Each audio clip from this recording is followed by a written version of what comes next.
Oh man, well fam, Marital Arts fam, thank you so much for rocking with us once again. And today we want to talk about the art of making traditions. So this is usually something that kind of comes up somewhere near the holiday season where everybody has their traditions. You know, families have their traditions. And one of the interesting things about a marriage is how these traditions come about. You know, are these traditions that are passed on from, your families, or are these traditions that you've never had but always wanted to have?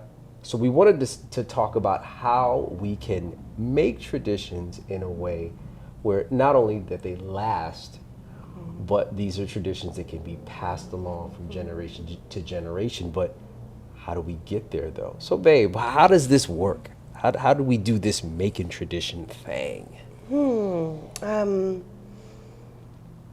I think it's simpler than we make it. I think in my mind, when you imagine tradition, it's oh gosh, I don't know. Old England comes to mind, right? Like the kilts and the family crests. It's now just about connection and making memories. And those two things could look like a lot of different stuff. You know, say that it is a birthday, a perfect example, and maybe the traditions that you want to continue are not necessarily a gift and an extravagant party and 9 million people and a write-up in People magazine. Maybe it's, I want that person to feel celebrated in the way they want to feel celebrated that year, and to feel like we went above and beyond to do it. It's not a normal day. So that's more of a quality. It's not a cookie cutter event planning recipe, which I think sums up what I think is wrong with tradition nowadays, is instead of it being about connection and what's special to the people involved, it's about event planning. You know, they pay people to plan events, but how did that become the centerpiece of your family's memories? And memories are so important because they're our love bank. Like, that's what fills our heart up with our relationship foundation. It's like, oh, I remember when, oh, I remember when. So yeah, I think it's connection and memory making. I love both of those. Especially, I want to key in on the connection part because, to your point, like a lot of times when these things become just about being the event, we're so into the details of the event, the perfection of the event. We're not even connected to the people the event was for. And so I know for us, I love how, like, some of our traditions have evolved, but every single one of them that I'm thinking of all have to do with something that connects us, whether it's something that makes us laugh when we do it or when we think about it, or just something that allows us to spend more time with each other and with the kids. Like I was thinking of our Christmas tree tradition, which changed. Oh my gosh. It did. So our tradition was, it started off as, this is a funny tradition that started off as a joke. So I had a joke with her. This is before we had even gotten married, where I did her Christmas tree. But you gotta understand, I'm an artist. Like, I'm a visual artist. I'm a designer. Like, I had bought all the decorations for the tree, and I am a Christmas fan. It's my favorite holiday. So I was super excited about decorating the tree. Like, this is my thing. And then this happened. So I decided, it's like, you know what, babe? You're not going to touch nothing, girl. I'm going to decorate your tree. Here's the hilarious part. And I don't know that you knew this. I'd never decorated a tree Oh my gosh, that makes it so much better. in my life. The confidence, Had babe. never. Oh yeah, I stepped up like, yo, I got this. And I've, taken part in maybe adding an ornament or two, but had never actually decorated a tree. And so, but I was just like, yo, I want to decorate this tree for you. And so I did. And I was like, now here's the thing. Can't touch the tree. So I decorate the tree, and she loved it. Yep. And I was shocked because this is one of the things I love about this girl. She would tell me like that it's not hidden, and loved it. And so for the next like several years, Yeah. I was like, nobody touches the tree. I do the tree. So I like And owned I tried this thing. once. I asked, I was like, hey, you know, can I maybe pitch in? Can I offer some creative direction from the couch? And this ninja told me you can. Just know that I'm going to put it where I want to after. I Ownership. was like, what is this? Owned So it. yeah, the Christmas Owned it. tree decorating Oh yeah. was a tradition. It was, but it really started off out of a place of fun. Yeah. And Yeah. then it stuck for years. Really the last 2 years, right? Maybe. This year and the last 2 years, I finally let her decorate the tree. But for me, it became a real fun source of pride knowing that I could do this thing artistically that she could appreciate, and also just do something that she didn't necessarily have to put any work into. Like I just was like, you do a lot. Like you do all the lights and all the stuff everywhere else. Let me just handle this one thing and take this off your list. And so, Sweet. but it became a fun thing for me. And so, and I had a lot of fun doing it. But that's how that tradition came about. Prayerfully, that is how all of our traditions come about. So that tradition with the tree started out of a fun place, and it stuck for years, and it became our thing. But ultimately, that came from just understanding that, and I think you were just talking about it, one of our values is fun. That's a thing for us. So talk about the importance of values, because I would love for you to go in on that, because you're great at really getting the importance of it.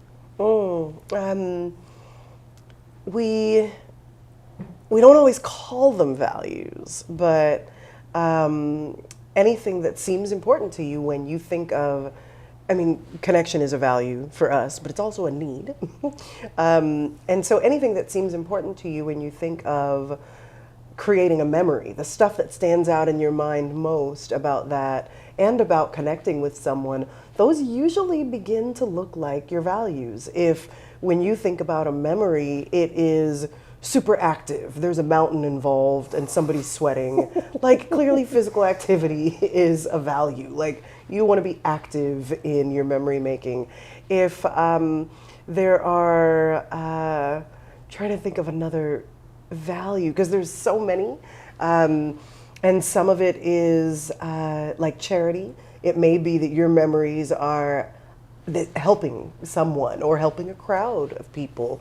That's a value to build your memories around. And so for traditions that fall around major holidays, because in the US we got a holiday for everything.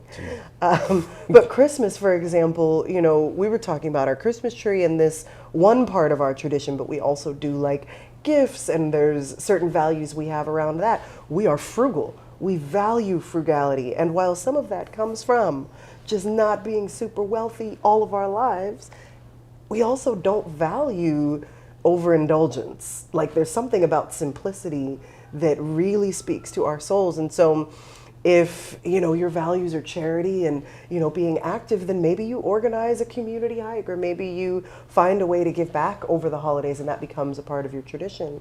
And so that kind of summarizes how to key in on what your values are, because they're not always, these are my good Christian values. Like that's not the same for everyone.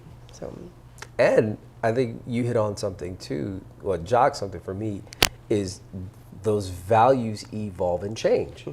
And so the traditions we had when we were married without kids are not the same as the ones we now have now that we have kids, because one of our consistent values has been an expression of love. And so whatever traditions we build, at the end of that tradition, at the end of the memory made from that tradition, I want you to have felt loved by me. That's a goal. That's a value. That's a Quay staple. That's something I want in our family. And so now we have kids. So now it becomes, how can we do things that allow our kids to know that we love them now? And then when they look back on it, they say, oh, mommy and daddy loved us when we did. So I think that has a lot to do with how traditions come about also, is not just the values in a particular moment when that tradition takes root, but also how your traditions evolve as your values evolve, as your dynamic in your marriage or your family changes too. Yeah, I think that's why connection is such a great part of this. There's so many things that I think come to mind for this discussion. One being traditions that are handed down by your family take on a different look when you're not with your family for every holiday, okay? So we're not talking about convincing your parents and your grandparents to change the way they do their holidays. That's good. If you are alone in your home with your spouse and your children, or without your children yet, then what does your tradition look like? And being 100% aware that it's your choice now. It doesn't have to look anything like what the family you grew up in carried on as traditions. Your Christmas holiday may be painting an easel and giving it away to someone or setting it on fire. Who cares? Whatever it is that allows you to make a memory, look back on it fondly. But the connection part is so key, because I think what we're really looking for with the aim to build a tradition with another human being is this idea of connecting to them. And so creating something ritualistic that honors your values and allows you to connect with someone. As an example, it took me a while to realize my tradition was that I wanted to be with a certain group of people doing certain things on a certain day. And it took the right circumstances where I was around two different groups of people doing two different things. And I felt more filled up. My heart felt light and my spirit was buoyed by one group more so than the other group. And I was like, wait, the group I felt better with wasn't doing what I thought was traditional. And I was like, oh, and then I played it back a little more and realized the difference between the two groups was how connected we were in that space. And so whether it's 2 people or 100, whatever allows you to feel connected to the people around you will really help build a lasting memory. And that's being present, right? Like, you're not on your phone. You're actually talking to people. You're actually making eye contact, asking questions, expressing concern and care for one another. Those seem basic, but I think that's a vital part of your tradition building. 100% agree. Like, what are you taking from the traditions that you've had? Like, what have you gained? Which is a great thing. Like, because some of us have traditions that have been passed down that have not necessarily built us. These aren't traditions that are fond memories, but out of repetition. Like, if someone makes a carrot casserole that nobody eats, why do we have to have carrot casserole? We don't need it. We don't. And if their mac and cheese is better than yours, can we receive? Listen, you know, we can replace. It's all love. We don't have to have the carrot casserole just because it's been there for 13 years. For 13 years, people, it's probably the same one. They just bring it out the freezer. We don't need to do all that. Like, it's great to note, like, what traditions do you have that are traditions that have built and instilled the values or encouraged the values that you want? Versus traditions that are just there out of repetition. I think once you can sort through that, it makes building traditions and continuing traditions in your own family that much easier. Yeah. As you were talking, I just thought about another aspect of this, which is when it comes to, like, okay, so we're doing this out of repetition. A lot of times, our families grow, evolve, change, right? People are getting older, their interests are changing. And part of what we want to keep in mind with connection is, okay, no, you don't have to make sure everybody's happy all the time, but paying attention to how engaged people are during an event. And if, like, there's 3 elders that are in the corner looking mad, and that's not their regular MO, can somebody check on them? Can we bring out the cards so they can play bid whist? Or if there's a teenager, if every teenager in the house is in a different corner on their phone, but legitimately, the rest of the room are 2-year-olds who don't speak, and 2 couples that aren't speaking to anyone. Yeah. Like, what are the things that can bring people together, or that can, you know, help people feel like they're a part of what's going on? It's something that we don't often pay attention to when a tradition becomes just everybody goes to Granny's house and this happens. And so everyone's just sort of sitting there instead of experiencing one another. So paying attention to what individuals' needs might be and what their interests might be if you're going to do a gathering is a change I'd like to see. Mm-hmm. Oh, yeah. And also, having the permission to begin traditions is something in particular as married couples we have to do.